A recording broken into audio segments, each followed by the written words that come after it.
Have you ever stopped to think that maybe, just maybe, everything around you is trying to tell you something? Well, that's exactly what we're digging into today.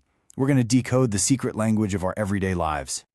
Okay, do me a favor. Just look around you for a second, right now. See that pen, that picture frame, the lamp on your desk? I mean, what if they could actually talk? What stories would they tell about you? Your hopes, your memories, even your worries. It sounds kind of weird, right? But maybe it's not so strange after all. Because here's the thing, they are already talking. Seriously, all of our possessions, they're like these silent storytellers, just constantly broadcasting messages about who we are and who we've been. And you know what the best part is? It's a language that any of us can learn to understand. All right, let's start with something super simple. I want you to picture a worn-out keychain. You probably have one just like it in your pocket or your bag, right?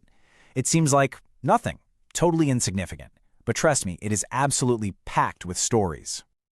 I mean, just think about what that keychain really stands for. Every single key is like a chapter in a book. It's a map of all the places you've ever called home.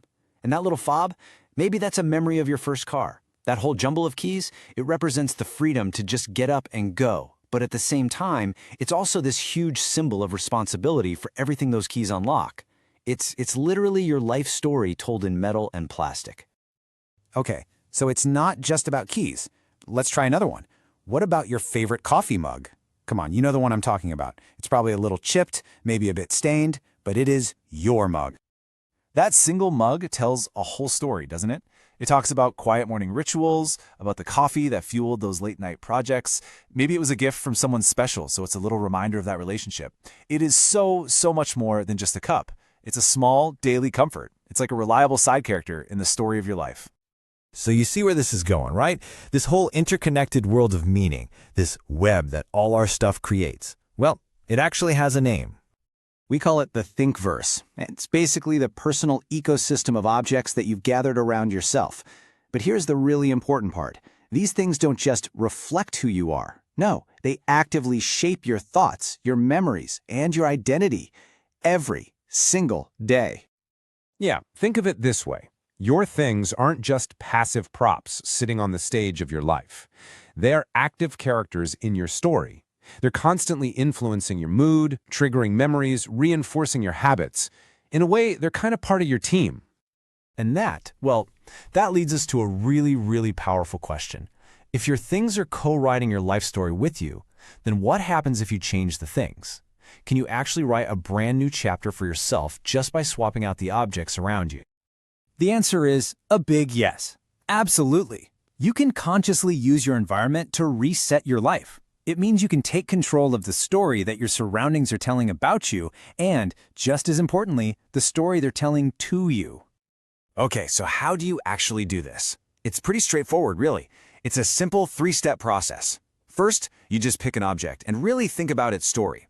What is it currently saying about you? Second, you define the new story you want to tell.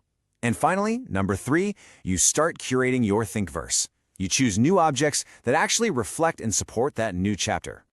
Let's make this super concrete. Okay, picture this. You've got those old, worn-out running shoes by the door. Their story might be one of a boring routine, maybe even an obligation you don't enjoy anymore. Now, what if you swapped those for a brand new pair of hiking boots? Suddenly, the story changes to a promise of adventure and exploration. Or how about this one? An overflowing inbox on your computer screen. That tells a story of being reactive, of always putting out fires. You could replace that with a crisp, blank notebook. That tells a totally different story, a promise of being creative, of starting something new. See? You change the symbol to change your mindset. Your personal world, your ThinkVerse, it's speaking to you all the time. It's telling you stories about your past, and it's actively shaping your future. So, maybe it's time we all started to listen a little more closely. So, I'm going to leave you with this question to chew on. If you could swap out just one thing in your life right now to start telling a new story, what would you reset? Hey, if you had fun diving into the ThinkVerse with me, definitely hit that subscribe button for more explorations like this. Give this a like if it got you thinking, and maybe share it with a friend. And I'm serious, I really want to know what you'd reset, so drop your answer in the comments below. Thanks so much for hanging out.